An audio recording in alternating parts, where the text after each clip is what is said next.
Before you watch this video, I need you to do one thing. Look around the room you're sitting in right now. Because statistically, someone in your family tree fell for at least one of these. A fake miracle cure, a non-existent inheritance, a currency that didn't exist, a country that was never real. Fraud is not a modern invention. It is as old as human greed itself.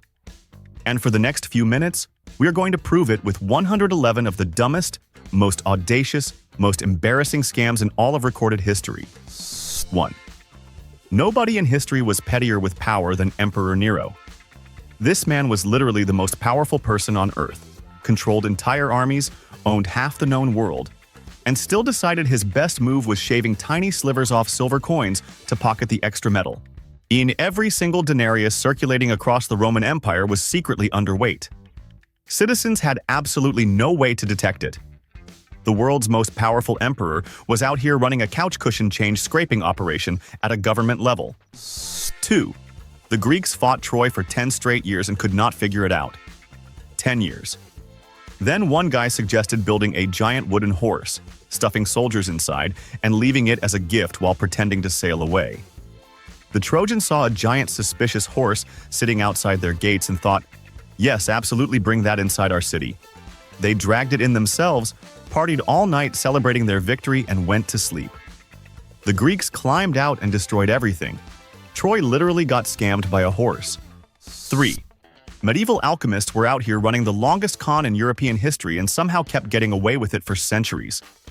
These guys walked into royal courts, told kings they could turn cheap metal into solid gold, collected enormous funding, and then just never produced any gold ever. Generation after generation of nobles kept writing checks. Entire royal treasuries got drained funding what was essentially a fancy nothing. The alchemists always had a new excuse ready and the kings always believed them. 4. Someone in the 8th century forged a letter, signed Emperor Constantine's name to it, and casually claimed he had handed the entire Western Roman Empire over to the Pope back in the 4th century. The Catholic Church then waved this document at kings for centuries to justify controlling nations and territories. And nobody seriously questioned it for hundreds of years.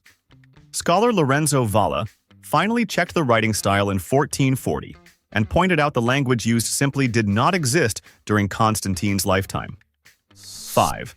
Medieval churches were selling pieces of the true cross so aggressively that historians calculated the total fragments sold could build an entire fleet of ships. Multiple churches were simultaneously selling what each claimed was the only authentic head of John the Baptist. Over 20 separate churches each claimed exclusive possession of Jesus' foreskin. Every location charged pilgrims admission to see their very specific genuine article. Nobody compared notes. Everyone collected money. The holiest real estate racket in history ran for centuries completely unchallenged. 6. Naud, a Flemish merchant's son in the 1490s, convinced the King of France, the King of Scotland, and the Holy Roman Emperor that he was personally a missing English prince. He did not whisper this to a few gullible people. He persuaded actual monarchs controlling actual armies. He led real military campaigns under a completely fabricated royal identity for years. Henry VII of England eventually caught him and had him executed in 1499 after tolerating this man's absolutely unhinged audacity for an almost respectable amount of time. 7. European cartographers in the 1500s were selling beautifully detailed official-looking maps of El Dorado, a legendary golden city supposedly hidden somewhere in South America. The maps looked completely authoritative and serious. Kings funded enormous expeditions based entirely on these documents. Say thousands of men marched into South American jungles and died from disease, starvation, and violence hunting a city that no evidence suggested existed anywhere. The mapmakers collected their fees, moved on to the next royal customer, and never once visited a single jungle themselves. 8. Scotland in 1698 decided to invest roughly 25% of its entire national wealth into colonizing a strip of Panama as a global trading empire. The chosen location was a mosquito-filled swamp with no fresh water, no trade routes, and no viable conditions for human survival. Most colonists died almost immediately after arriving. The The financial destruction was so complete and so catastrophic that Scotland could not recover independently and was forced to merge with England in 1707 to survive economically. 9. A Scottish economist, John Law, convinced the French government to let him print paper money and sell shares in a company promising vast riches from Louisiana Territory. Louisiana at the time was largely untouched wilderness with no developed economy whatsoever. Share prices still climbed 36 times their original value purely on hype. Then everything collapsed to almost nothing simultaneously. France experienced its first paper currency crisis. Thousands of investors lost their entire savings. Law quietly fled the country, and France avoided paper money for a very long time afterward. 10. The South Sea Company promised British investors astronomical profits from exclusive trade monopolies with Spanish South America. The actual trade happening was almost non-existent. Isaac Newton personally lost the equivalent of millions of today's dollars after confidently investing. Members of Parliament were secretly gifted company shares specifically so they would not investigate. When the bubble collapsed in 1720, it wiped out thousands of British families overnight and produced the first major stock market crash in the entire history of Britain. 11. A single tulip bulb in 1637 Netherlands was selling for more than a skilled craftsman earned in an entire year. People were trading futures contracts on tulip bulbs that had not even grown out of the ground yet. Grown adults were mortgaging their homes and businesses to invest in flowers. Then in February 1637, the market collapsed completely overnight, and thousands of Dutch investors discovered they had bet their entire life savings on a bulb that was now worth basically nothing. 12. In 1184, a letter supposedly written by Spanish astrologers started circulating across Europe warning that a catastrophic planetary alignment in 1186 would end all of human civilization. People immediately panicked and started giving away their property because why keep anything if the world is ending? The Archbishop of Canterbury ordered nationwide fasting across England. Entire communities prepared for death. The year 1186 arrived completely normally. Nothing happened. Nobody got their property back. The astrologers who wrote the letter were never held accountable by anyone. 13.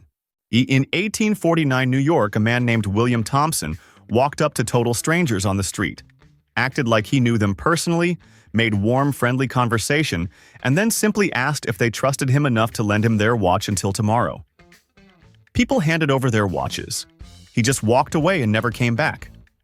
When police finally arrested him, a newspaper called him a confidence man, and that single phrase gave the English language the word con man, which is still used every single day. 14. In 1869, a man named George Hull paid to have a 10-foot gypsum statue carved, secretly buried it on a farm in Cardiff, New York, then paid workers to accidentally discover it while digging a well. He charged 50 cents per person to view the biblical petrified giant. Scientists declared it an obvious fake almost immediately, and the public did not care even slightly. Hundreds of thousands of people paid their 50 cents and stood in line to stare at a statue Hull had buried himself weeks earlier. 15. P.T. Barnum exhibited what he called a genuine real mermaid caught near Fiji and charged Americans to come see it. The creature was a monkey torso sewn directly onto a fishtail, dried and lacquered until it looked horrifying. When customers complained it looked grotesque and completely fake, Barnum essentially agreed it was thought-provoking and kept the ticket booth open. People kept paying. Barnum kept collecting. The mermaid was never real for a single second, and everyone involved knew it. 16. In 1835, the New York Sun published 6 detailed articles claiming astronomer John Herschel had discovered bat-winged humans, blue unicorns, and sapphire temples on the moon through a powerful telescope. The newspaper instantly became the highest circulating publication in the entire world. Readers believed every word completely. The whole story was invented from start to finish by a single reporter named Richard Adams Locke, specifically because the newspaper needed to sell more copies. Herschel himself only found out about his discovery months later. 17. James Revis in the 1880s physically forged Spanish land grant documents and secretly planted them inside real government archives across the United States, Mexico, and Spain. He then claimed legal ownership of 12 million acres covering large portions of Arizona and New Mexico, including parts of Phoenix. He collected rent from thousands of residents and businesses for years, like a completely legitimate landlord. A government examiner finally noticed the ink in certain documents contained chemical compounds that simply did not exist in the 18th century. 18. William Mumler figured out that double exposure photography could make ghostly figures appear, standing beside living subjects, and immediately started charging grieving families to photograph their dead relatives. Mary Todd Lincoln personally paid Mumler to be photographed with the ghost of Abraham Lincoln appearing behind her shoulder. Mumler was eventually tried for fraud in 1869. He was acquitted purely because the court did not understand photography well enough to explain technically how the trick actually worked. 19. The Russian secret police in 1903 needed anti-Semitic propaganda and decided the most efficient approach was simply forging an entire document. They plagiarized an 1864 French political satire about Napoleon III, almost word for word, replaced the characters with Jewish conspirators, and published it as a genuine secret plan for world domination. It was definitively exposed as a complete forgery in 1921. It was still used to incite violence for over a century afterward and remains in circulation to this day. 20. For over 70 years, a rotating group of con artists contacted Americans with the surname Baker, claiming they were the secret heirs to a massive unclaimed estate belonging to Sir Francis Drake. The target paid a small fee to officially file their inheritance claim. No estate existed anywhere. No inheritance was ever coming.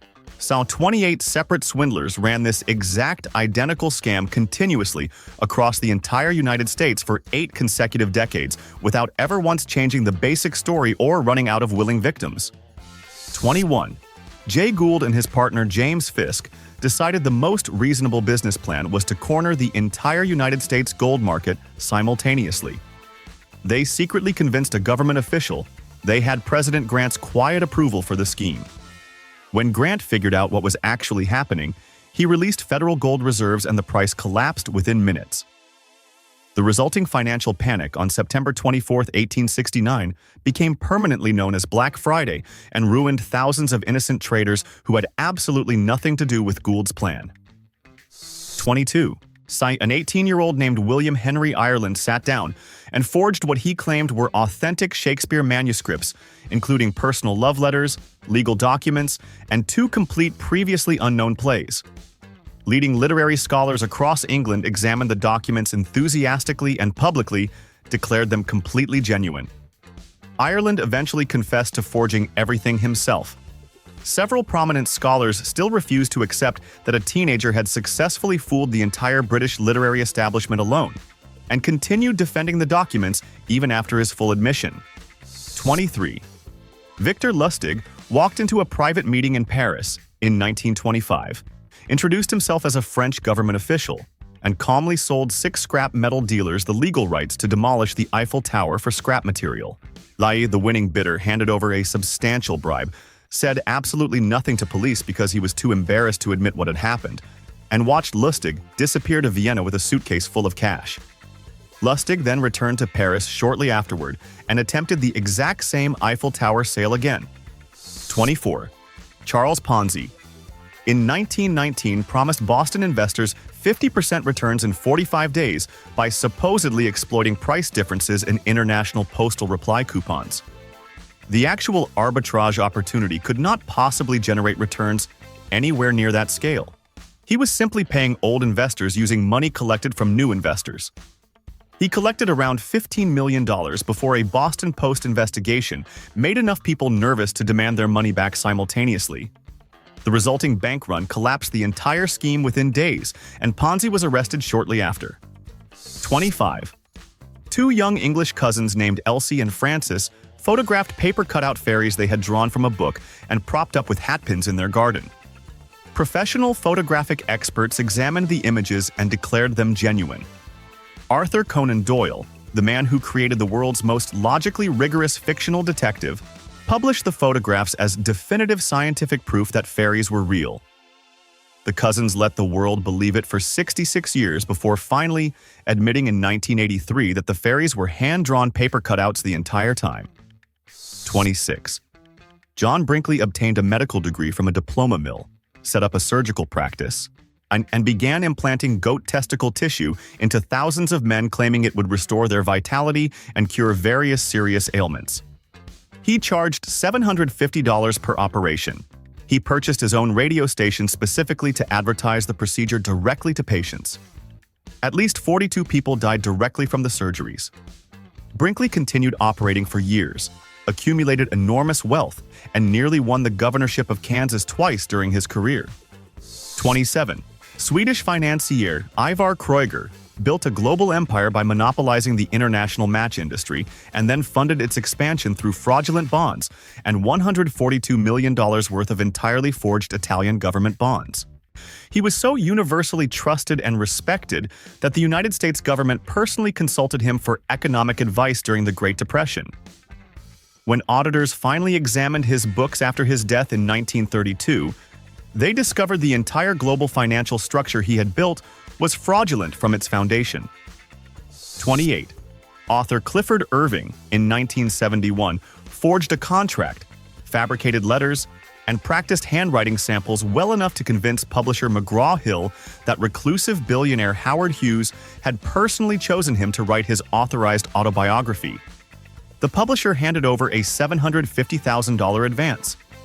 Howard Hughes, a man who had not spoken publicly in years, was so furious he arranged a live telephone press conference specifically to tell journalists he had never once heard of Clifford Irving in his entire life. 29. Dutch painter Han van Meegeren spent years creating fake Vermeer masterpieces using authentic 17th century canvas and period-accurate pigments so convincing that major museums and serious collectors paid fortunes for them. He sold one directly to Nazi Reichsmarshal Hermann Göring for 1.65 million guilders. After World War II, when prosecutors charged him with selling Dutch cultural treasures to Nazis, he had to physically paint a brand new Vermeer inside his prison cell, just to prove he was the forger, rather than a Nazi collaborator. 30. A German magazine Stern paid 9.3 million Deutsche Marks in 1983 for 62 volumes of what editors believed were Adolf Hitler's personal handwritten diaries discovered hidden in an East German barn. Forensic scientists tested the materials within weeks of publication and confirmed the paper, the ink, and the binding materials all contained compounds that did not exist until after World War II had already ended. Forger Konrad Kujau had written all 62 diary volumes himself using entirely modern materials purchased from contemporary suppliers. 31. Bre-X Minerals told investors they had discovered the largest gold deposit in human history buried in Indonesia, potentially worth $6 billion. The entire discovery was built on Chief Geologist Michael de Guzman, secretly sprinkling actual gold shavings onto rock core samples before they were tested. When serious investigators started asking serious questions, de Guzman fell out of a helicopter just before they arrived. The deposit contained essentially zero gold. Investors lost $3 billion on a sample jar that one man had seasoned like a salad. 32. Enron executives invented an accounting technique that allowed them to record projected future profits as current real revenues today. They hid over $1 billion in debt inside secret shell companies they named things like Raptor and Chuco. The entire operation collapsed in 2001 and became the largest bankruptcy in American history at that point. Thousands of regular employees watched their pension savings disappear completely overnight, while the executives who designed the scheme had already quietly moved their own money somewhere considerably safer beforehand. 33. Nick Leeson was a trader at Barings Bank in Singapore, who began hiding his catastrophic trading losses inside a secret account he had personally numbered 88,888, because 8 is considered lucky in Chinese culture. He was betting on Japanese stock markets and losing spectacularly. The hidden losses eventually reached £827 million, a figure that exceeded the entire bank's total available capital. Britain's oldest merchant bank, founded in 1762 and previously considered unshakable, was sold to a Dutch bank for exactly £1. 34. Following deregulation in the 1980s, Hundreds of American savings and loan institutions started making wildly speculative real estate bets and hiding the resulting losses through creative, fraudulent accounting. Over 1,000 institutions eventually failed completely. The taxpayer bailout cost approximately $160 billion. Charles Keating's Lincoln Savings collapse alone destroyed $3.4 billion in depositors' savings, most of it belonging to elderly retirees who had trusted the institution with their entire life savings and had absolutely no warning anything was wrong. 35. Barry Minkow started committing fraud at age 16 and built his carpet cleaning company into a publicly listed corporation valued at $200 million using revenues that were almost entirely fictional. He invented fake restoration contracts for buildings that did not exist, including at least one building that had already been demolished before he used it as a reference. He was convicted of 57 separate counts of fraud at age 21 and sentenced to 25 years in federal prison for a career that barely lasted 5 years. 36. Media mogul Robert Maxwell was running failing businesses and decided the most logical solution was secretly stealing £460 million directly from the pension funds of his own employees. 32,000 workers went to bed thinking their retirement savings were safe and woke up facing poverty. Maxwell was found floating dead in the Atlantic Ocean near his private yacht in November 1991. Nobody discovered the full scale of what he had stolen from his own people until investigators finally examined his financial records after his death. 37. The Bank of Credit and Commerce International operated as a completely legitimate-looking global bank across 73 countries while simultaneously laundering money for drug cartels, arms dealers, and terrorist organizations on multiple continents for over a decade. Regulators in 62 countries coordinated and shut it down simultaneously in 1991. When investigators examined the books, $13 billion had simply vanished. The bank had been bribing central bankers and financial regulators across multiple continents consistently for years without anyone raising a serious public alarm. 38. A 23-year-old Mark Jacob typed a fake press release from a college computer lab claiming that Emulex's CEO had resigned under an active SEC investigation. He posted it on a legitimate financial newswire at the right moment.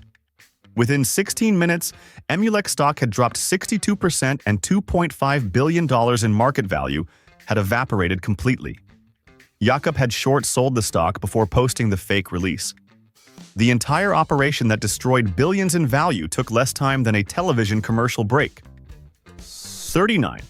In 1912, amateur archaeologist Charles Dawson presented a skull fragment and jawbone as the definitive missing evolutionary link between apes and modern humans.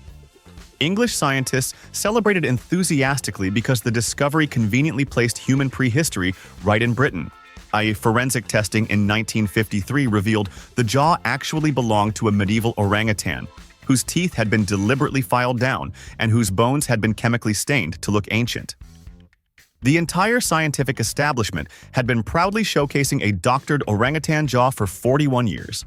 40.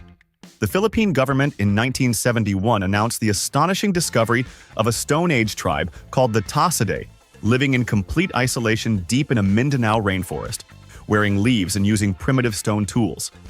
The entire world was genuinely transfixed by the story.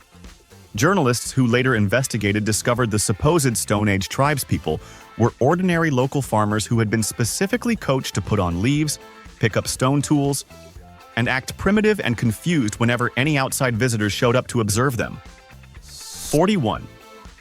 Ferdinand Ward convinced former President Ulysses S. Grant, a man who had commanded the entire Union Army and led America through its bloodiest war, to invest his complete life savings into what Ward described as a thriving legitimate financial firm. Ward was simply running a Ponzi scheme and using Grant's famous name as his primary marketing tool. Grant lost absolutely everything and was publicly humiliated in front of the entire nation. He spent his final dying months furiously writing his memoirs just to pay off the debts Ward had left him. 42. Writer Theodore Hook bet a friend he could make any random London address the most talked about location in the entire city within 1 week. He sent thousands of fake letters ordering simultaneous deliveries to a house at 54 Berners Street. On the appointed day, the street was completely paralyzed for hours by coal wagons, furniture deliverers, doctors, lawyers, and a wedding cake. Hook had also sent fake official letters summoning the Lord Mayor, the Governor of the Bank of England, and the Archbishop of Canterbury, all to the same address simultaneously. 43. Scottish soldier Gregor MacGregor invented an entirely fictional Central American country called Poyais, published a detailed guidebook describing its thriving capital city and fertile farmland, sold land grants and government bonds in London, and recruited 270 actual settlers who sailed confidently to Honduras expecting civilization. They found nothing but dense jungle and mosquitoes. Roughly half the settlers died from disease and starvation. MacGregor returned to Europe, relocated to France, and then ran the exact same fake country investment scam all over again on an entirely new group of victims. 44.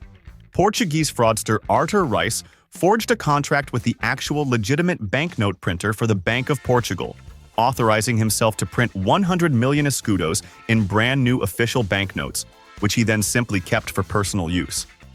The forged notes he printed represented approximately 1% of Portugal's entire national economic output.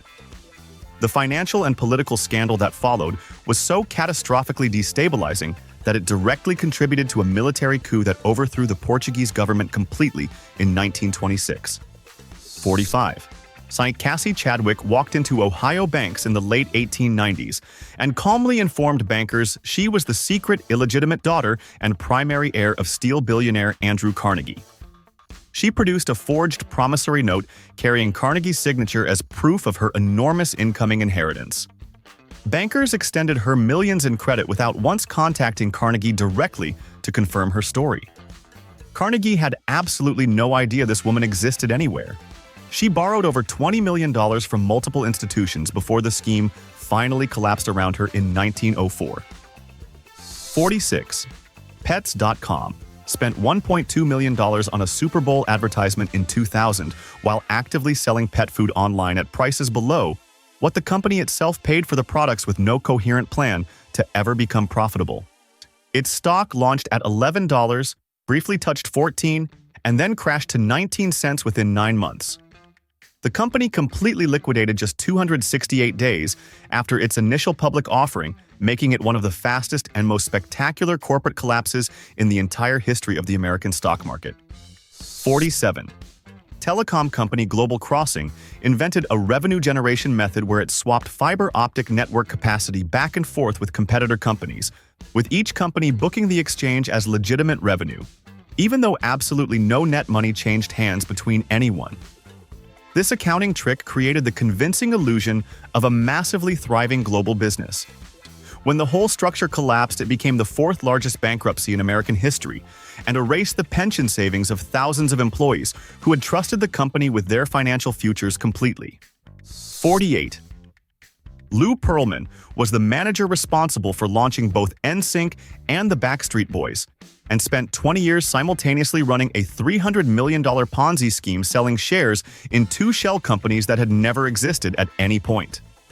He also systematically underpaid the actual famous boy bands he managed throughout his entire career. He was sentenced to 25 years in federal prison. He died incarcerated in 2016, having defrauded investors for 2 full decades while somehow remaining publicly celebrated as a music industry success story. 49. Bernie Madoff ran the largest investment fraud in recorded human history for nearly 40 years by simply never making a single real trade while reporting steady, consistent profits, regardless of what financial markets were actually doing. The 2008 financial crisis caused too many clients to request withdrawals simultaneously, and the scheme collapsed instantly. Victims included Nobel Prize winners, major international banks, charitable foundations, and thousands of ordinary retirees. His fabricated account statements ran to thousands of pages of completely invented numbers that nobody had seriously questioned for decades. 50. Billy McFarland sold tickets costing up to $12,000 each for a luxury music festival on a private Bahamian island, marketing it with promotional videos starring supermodels and implying an experience of extraordinary exclusivity. Attendees who flew in found disaster relief tents, soggy mattresses, and prepackaged cheese sandwiches waiting for them with no performing artists anywhere on the island. McFarland had defrauded ticket buyers and investors of $27.4 million total, and was sentenced to 6 years in federal prison for organizing what became the most mocked event in internet history. 51.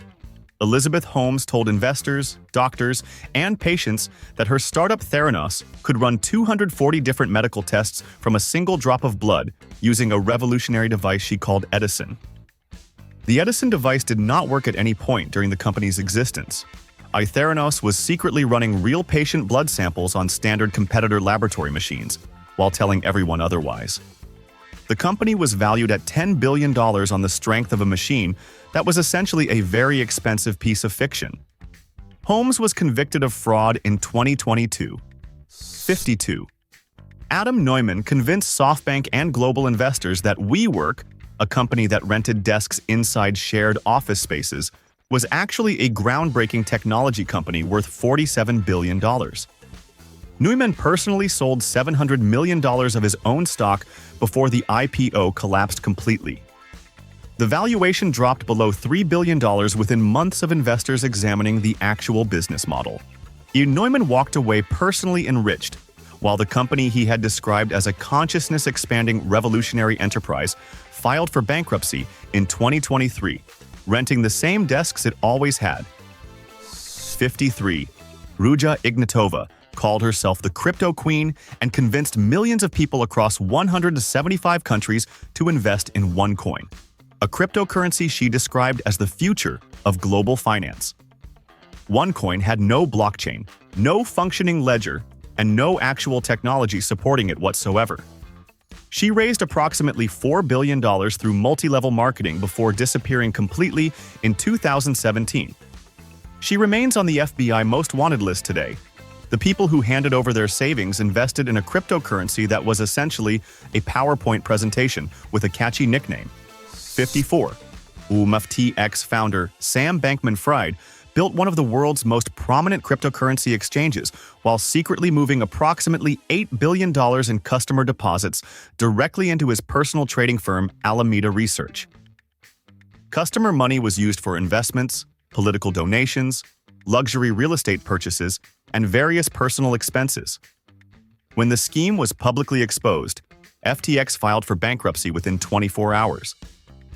Bankman-Fried was convicted on all 7 fraud and conspiracy counts in November 2023, after prosecutors demonstrated he had treated customer funds as his own personal checking account.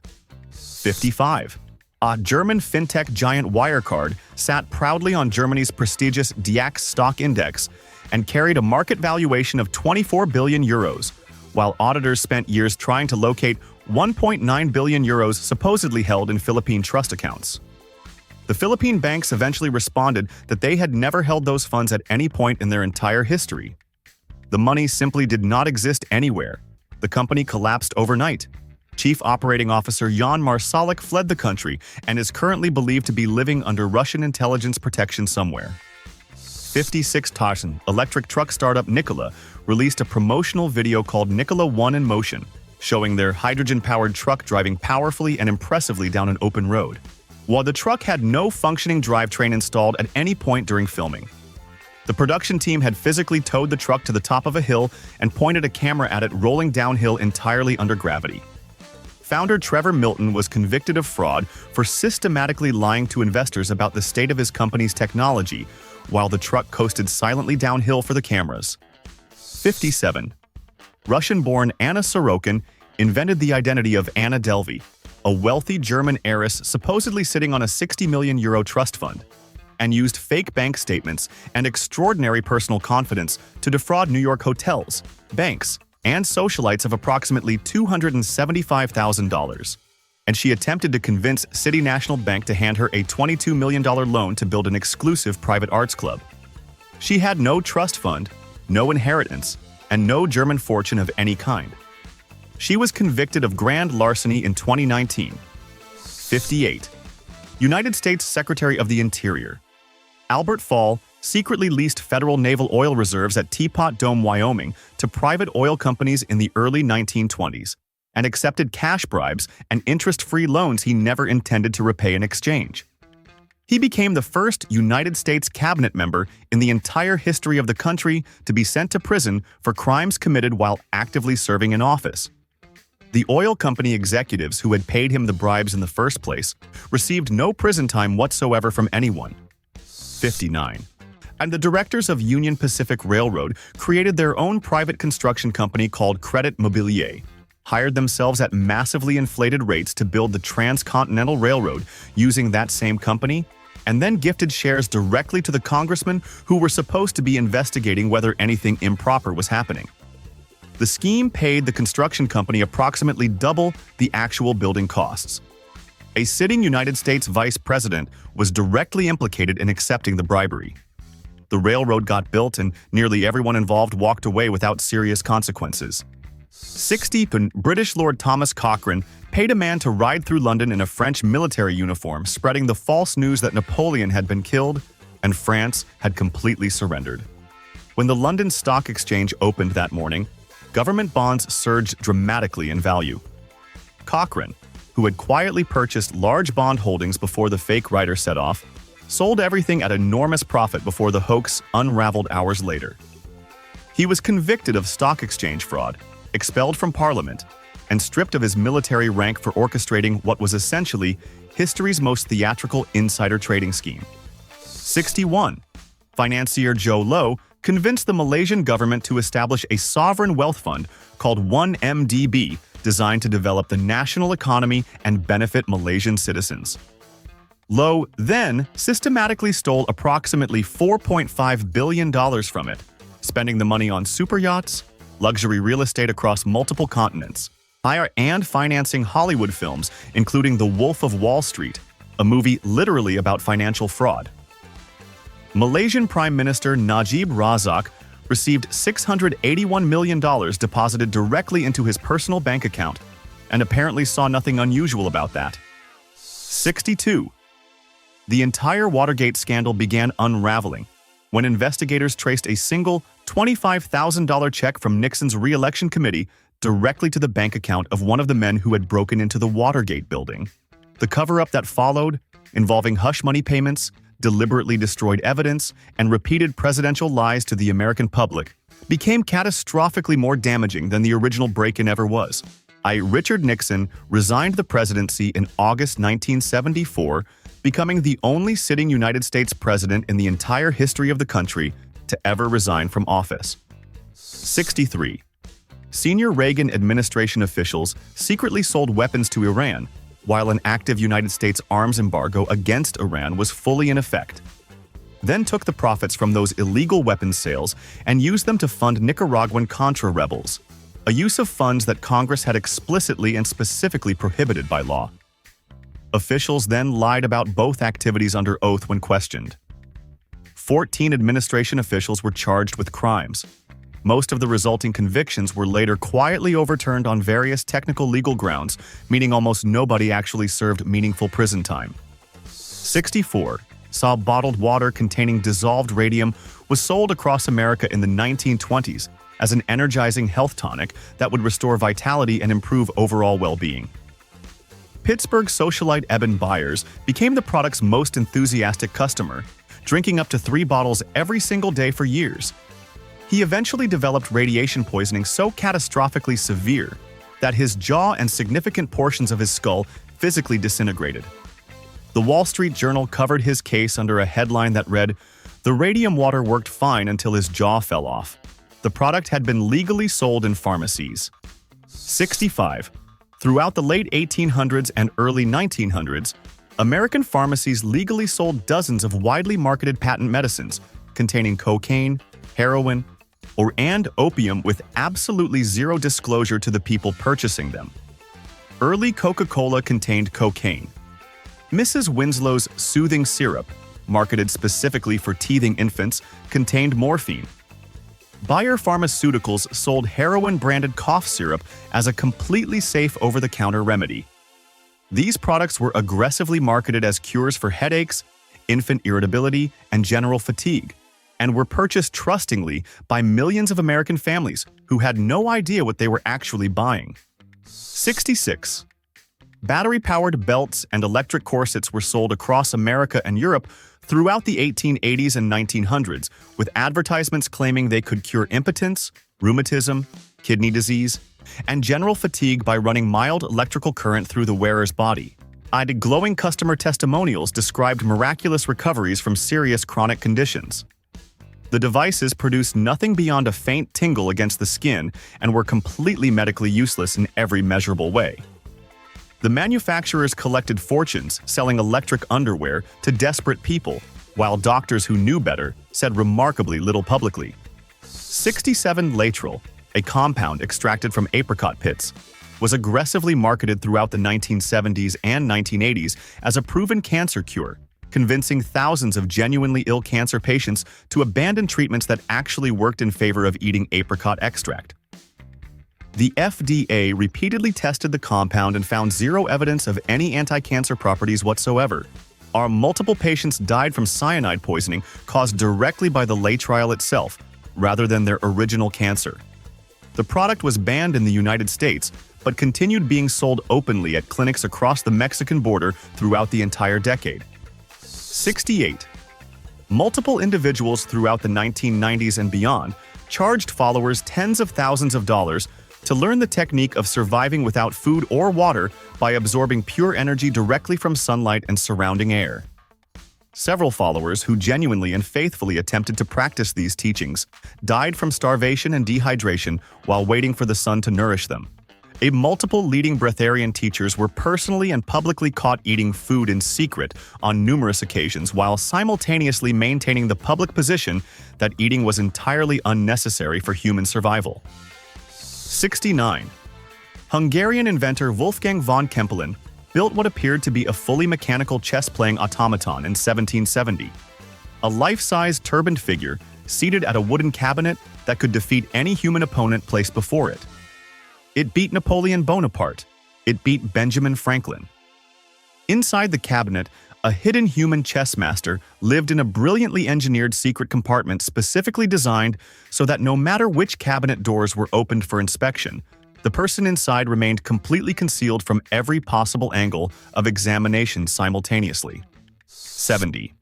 Hungarian forger Elmir Dahori spent decades producing fake Picassos, Matisses, and Modiglianis so convincingly executed that major museums and serious private collectors around the world purchased them without hesitation and displayed them proudly. His forgeries made it into permanent collections at some of the most prestigious institutions in the world. Even after his methods were completely and publicly exposed, established art experts struggled enormously to identify with certainty which specific works currently hanging in respected museum collections were actually his. He lived lavishly in Ibiza on the proceeds for years. 71. Japanese archaeologist Shinichi Fujimura became a celebrated national hero by repeatedly discovering Stone Age artifacts at excavation sites across Japan that pushed the country's known human prehistory back by tens of thousands of years with every new find. In 2000, a newspaper photographer decided to arrive early and secretly filmed Fujimura personally burying the artifacts in the ground himself before his own excavation team showed up to officially discover them. He had been privately planting fabricated finds at over 160 archaeological sites across Japan for 19 consecutive years. 72. Physicist Alan Sokal wrote a deliberately nonsensical academic paper stuffed with authentic-sounding physics terminology mixed with complete postmodern gibberish that meant absolutely nothing and submitted it to a prestigious cultural studies journal. The journal put it through peer review and accepted it enthusiastically for publication. When Sokal publicly revealed the entire paper was intentional nonsense, he had written specifically to test whether the journal understood what it was approving. It triggered a lasting crisis about whether academic publishing institutions were actually reading the science they were stamping with their authority. 73.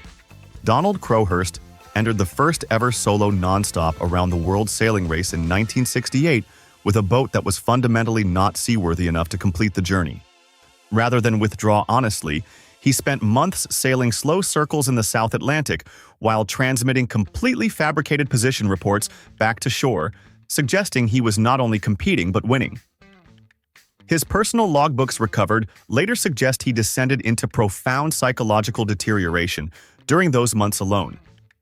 His trimaran was found completely empty and drifting in the mid-Atlantic in July 1969, and he was never seen again. 74.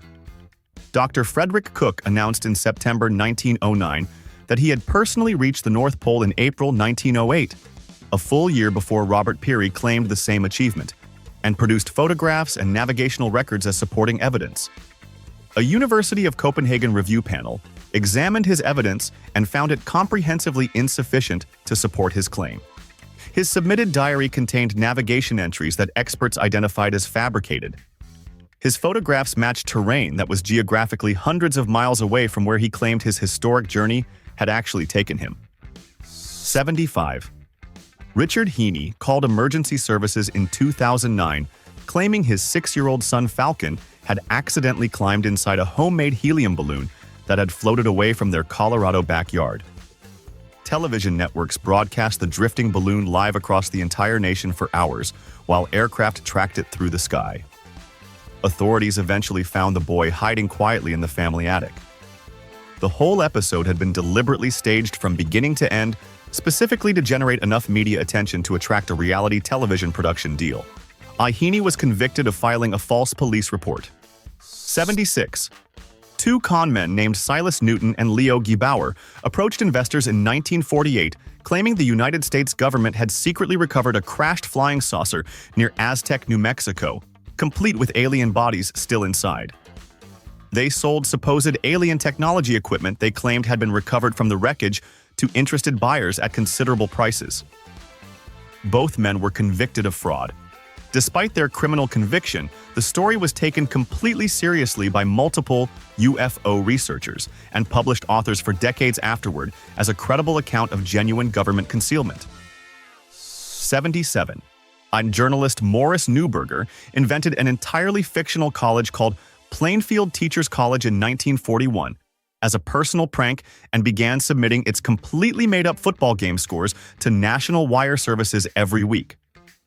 Major newspapers, including the New York Times, published Plainfield's results faithfully, alongside real college scores for weeks, without anyone questioning the school's existence.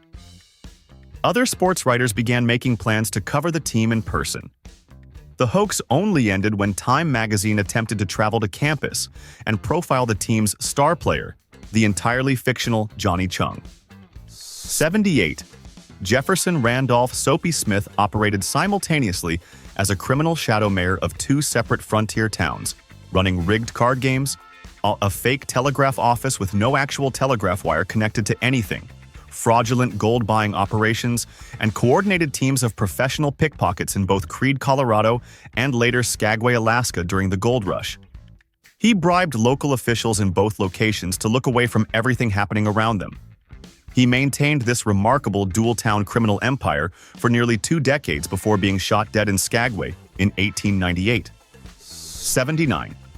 A man named A.V. Lamartine drifted quietly across Midwestern American towns in 1859, running the same theatrical performance in each location. He would check into a hotel appearing visibly distressed, stage a dramatic near-death scene complete with an empty laudanum bottle beside him, and wait for a concerned clergyman and doctor to rush in and save him. When he dramatically recovered, he collected generous, sympathetic cash donations from the deeply relieved witnesses gathered around his bedside. He then packed his bag, slipped out of town, and repeated the entire performance somewhere new. 80. A letter began circulating as far back as the 1500s, claiming the writer was a wealthy nobleman imprisoned somewhere in Spain who desperately needed the recipient's financial assistance to smuggle out a hidden fortune, with a generous percentage promised as reward upon successful release.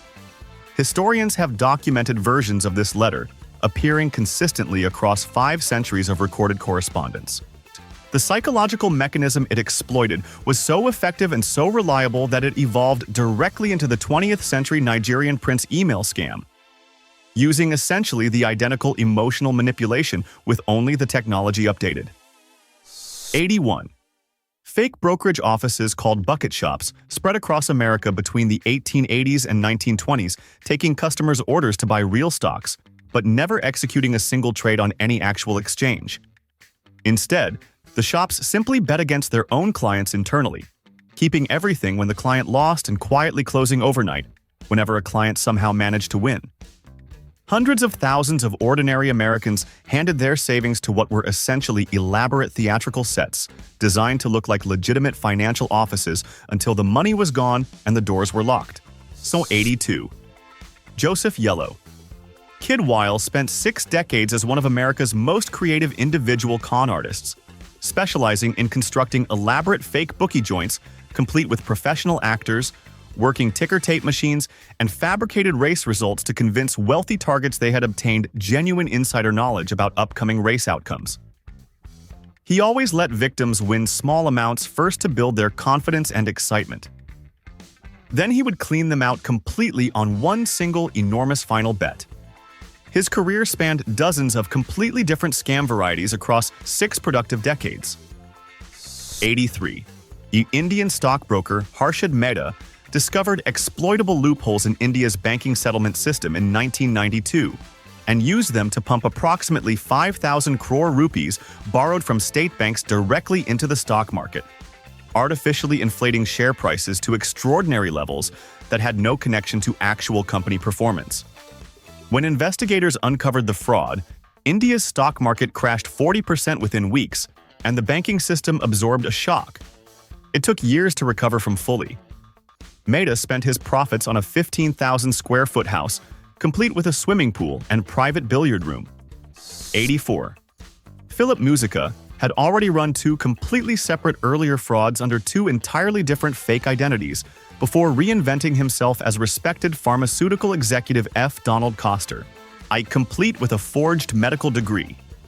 He then ran an $87 million fraud at pharmaceutical giant McKesson and Robbins by inventing entirely fictitious Canadian drug shipments that existed only on paper. When investigators finally exposed the truth in 1938 and arrived to arrest him, Musica walked into his bathroom and shot himself before they could get through the door, ending his 3rd fraudulent career simultaneously.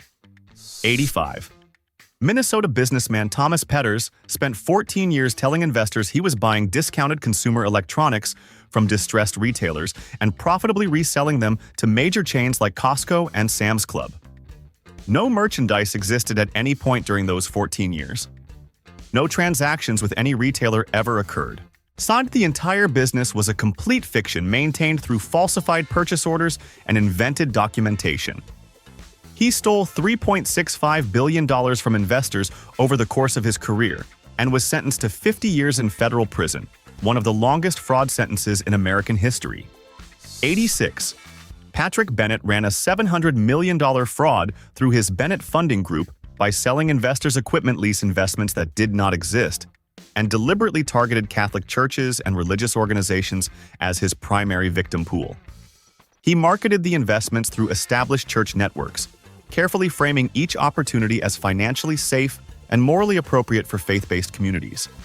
Tens of thousands of religious investors across America trusted Bennett specifically because of the faith-based framing and lost their entire savings to a man who had identified their trust as his most exploitable asset. 87. Art dealer Giacomo Medici ran a decades-long operation systematically looting ancient artifacts from Italian archaeological sites and selling them directly to some of the most prestigious museums in the world, including the Metropolitan Museum of Art, the Getty, and the Boston Museum of Fine Arts. When Italian authorities raided his Geneva storage warehouse in 1995, they found 3,800 photographs of looted objects currently on active display inside 17 world-class museum collections that had purchased them without asking sufficiently uncomfortable questions about where the pieces had originally come from. 88. Société Générale trader Jérôme Kerviel quietly accumulated unauthorized trading positions worth approximately 50 billion euros, a figure that exceeded his entire bank's total market capitalization, by systematically falsifying documents and creating fake hedging trades over several years without detection. When the bank finally discovered what he had done in January 2008, unwinding those positions over 3 desperate days cost 4.9 billion euros in losses, and the emergency sell-off was so large and so sudden that it contributed directly to a global market panic that rattled financial institutions across multiple continents that same week. 89.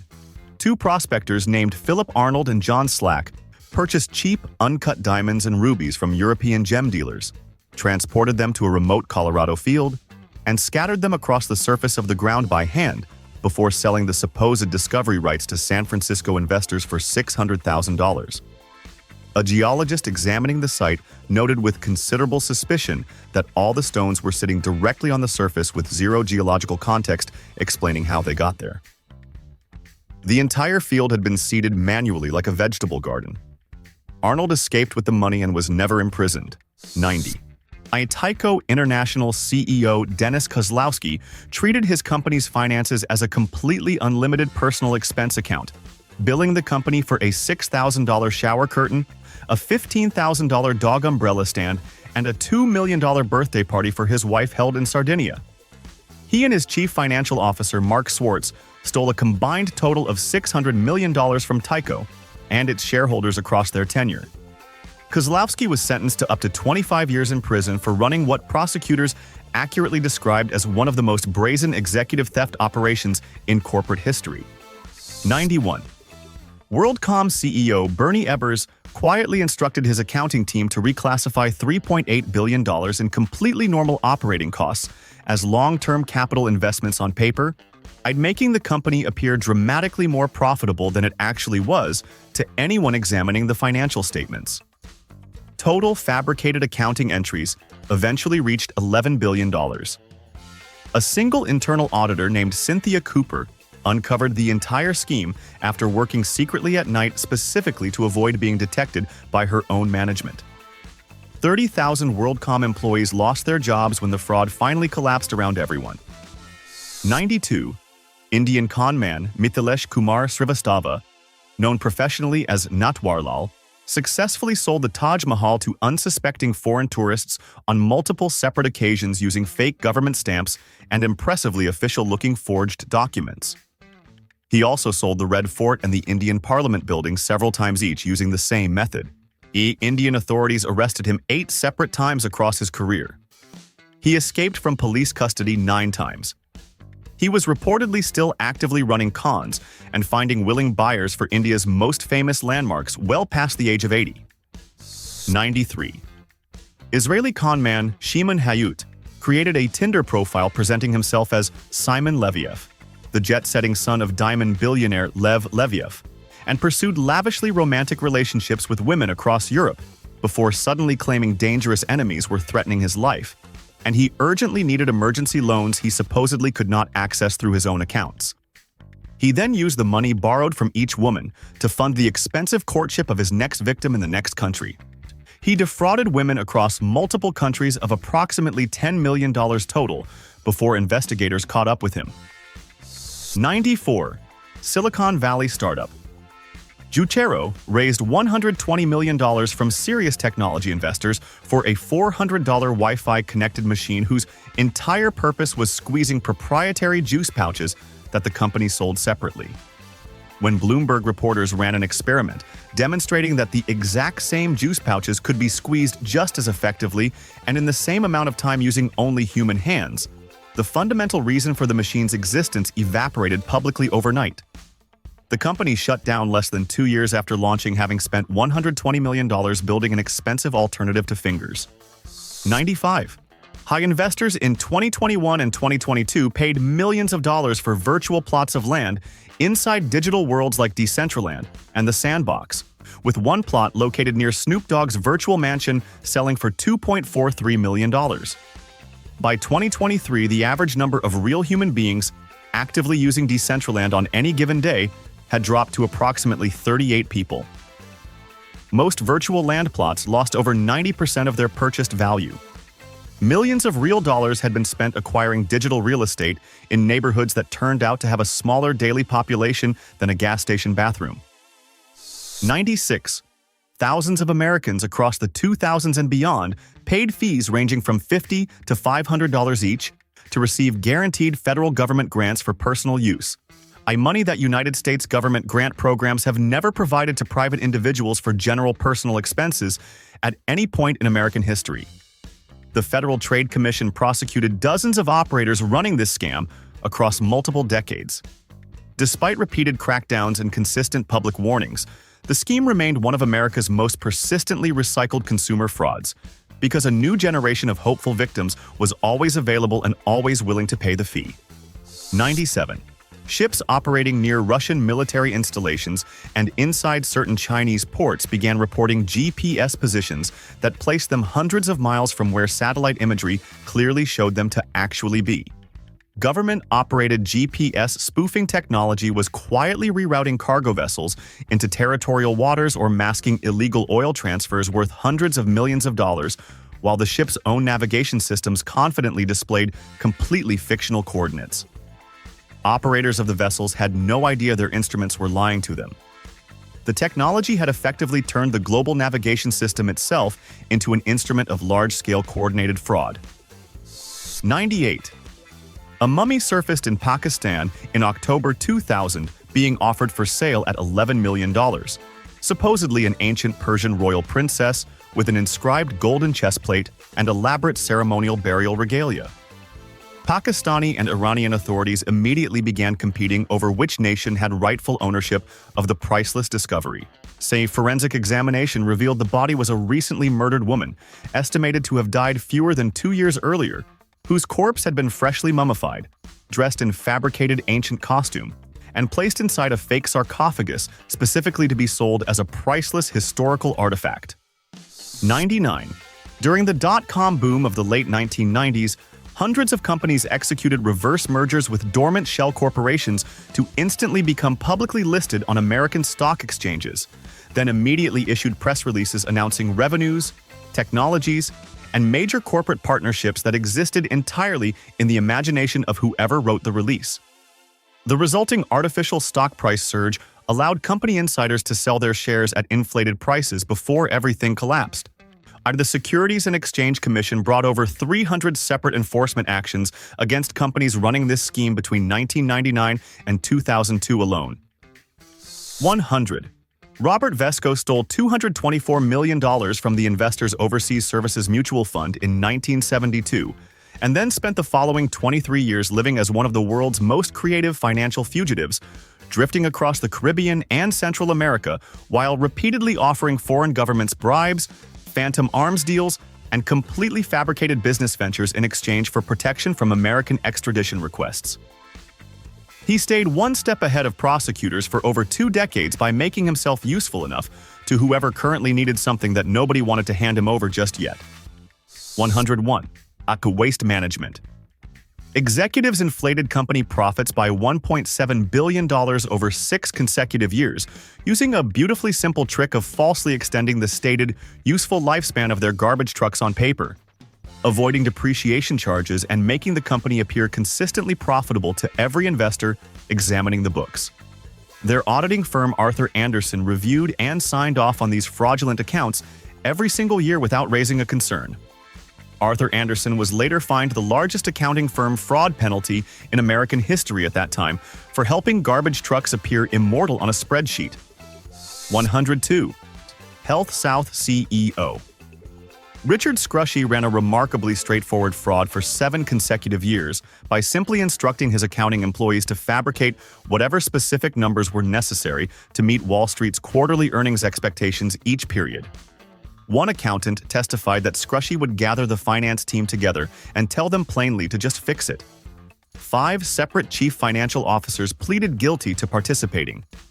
The scheme inflated reported earnings by $2.7 billion before an anonymous tip to the FBI finally gave investigators enough to act on. 103. Anthony Tino DeAngelis borrowed $150 million from major American banks in 1963 using enormous storage tanks filled with salad oil as his posted collateral. My bank inspectors physically visited the tanks and confirmed they were full, which technically they were. The inspectors did not check that the tanks were filled almost entirely with water, with only a thin floating layer of actual oil sitting on top to greet anyone who opened the lid. When the scheme collapsed, The missing oil would have represented the second largest commodity stockpile in the entire United States. 104. Following Britain's military conquest of Bengal in the 1760s, London speculators flooded the stock market with East India Company shares, promising enormous returns from Indian revenues that sounded extraordinary on paper. The actual Bengal revenues had been catastrophically destroyed by a famine so severe it killed approximately one-third of Bengal's entire population. Yet investors in London were kept completely unaware that the golden source of their promised returns had been devastated by mass starvation. The resulting market crash of 1769 wiped out thousands of British shareholders who had trusted the numbers they were shown. 105. Music industry operators in Britain during the 1980s and 1990s collected royalty levy payments from blank cassette tape manufacturers, money that was supposed to be carefully distributed to the artists and record labels whose music was being copied onto those tapes by consumers. Investigations eventually revealed that tens of millions in collected levy funds had been quietly siphoned off and never distributed to any rights holder anywhere. It became one of the most damaging internal frauds in British music industry history, precisely because it was quiet enough that almost nobody noticed it happening for years. 106. California land promoter E.J. Lucky Baldwin was running pump-and-dump stock operations on San Francisco exchanges in the 1890s before formal securities regulation existed to make such activities technically illegal. He would buy shares in worthless mining companies, issue enthusiastic false reports claiming rich new mineral strikes had been discovered, sell his own holdings at the resulting inflated prices, and disappear before the stock returned to its actual value of nothing. He pioneered a set of market manipulation techniques so effective and replicable that American stock fraudsters were still using the identical playbook a full century later. See 107. Yale University announced in 1965 that it had acquired a 15th century map showing Norse settlements in North America that predated Columbus by decades, which would have made it the single most important cartographic discovery in the entire history of the American continent. Chemical analysis conducted in 1974 found the ink contained anatase titanium dioxide, a synthetic compound that was not manufactured anywhere on Earth before 1923. The map that was supposed to rewrite American history had been drawn using ink that did not exist until the 20th century. 108. The Nigerian prince email scam is the direct digital descendant of the Spanish prisoner letter that was already circulating in the 1500s. See, updated only by replacing paper correspondence with electronic mail and imprisoned noblemen with displaced royalty sitting on frozen government accounts. The FBI estimates that Americans alone lose over $700 million annually to advance fee fraud in its various current forms. It remains the most publicly mocked scam in internet history and simultaneously one of the most financially productive, specifically because it targets individuals whose trust makes them genuinely vulnerable to exactly this kind of approach. 109. 4 Scottish fingerprint experts stood in a criminal courtroom in 1997 and testified under oath that a thumbprint found at a murder scene definitively belonged to police officer Shirley McKee, despite the fact that McKee had never been inside that building at any point. 16 international fingerprint experts from multiple countries examined the same print and unanimously disagreed with the Scottish experts completely. McKee was prosecuted for perjury and suffered years of professional and personal destruction as a result. Scotland eventually paid her £750,000 in compensation after formally admitting the experts had been catastrophically and entirely wrong. 110. Boiler room operations throughout the 1980s and 1990s filled offices with high-pressure telephone salespeople who cold-called ordinary retail investors across America, selling worthless penny stocks while reading from carefully engineered scripts designed to exploit fear, greed, and social pressure simultaneously in the same conversation. Many operations deliberately ran from overseas locations specifically to stay outside the reach of American prosecutors. The Securities and Exchange Commission estimated that boiler room fraud cost American investors more than $10 billion during the 1990s decade alone, while the callers collected their commissions and dialed the next number. 111. BitConnect promised investors guaranteed daily returns of 1%, a figure that implied annual returns of 3,700%. through a trading bot that company representatives described enthusiastically but never demonstrated functioning in any verifiable way. It was a classic pyramid structure, paying early investors using deposits collected from newer ones entering below them. At its peak, BitConnect tokens carried a total market valuation exceeding $2.6 billion. When regulators issued cease and desist orders in January 2018, the token lost 96% of its value within 24 hours, and billions in investor funds evaporated globally overnight. Humans have been scamming each other since literally before written history, and judging by crypto bros and fake AI startups, absolutely nothing has changed. Every single one of these con artists had one thing in common. They all believed they were the smartest person in the room. Most of them were wrong. Now the real question is this: which one of these 111 scams do you think was the dumbest of all time? Drop your answer in the comments right now, because some of these are so stupid they honestly deserve a trophy. If you made it this far, you clearly love dumb history. So hit subscribe, because we have more gloriously terrible human decisions coming your way. Like this video, share it with that one friend who definitely would have fallen for the tulip bubble, and stick around because the next video on your screen might just feature someone even dumber. Welcome to Dumb History. We never run out of material.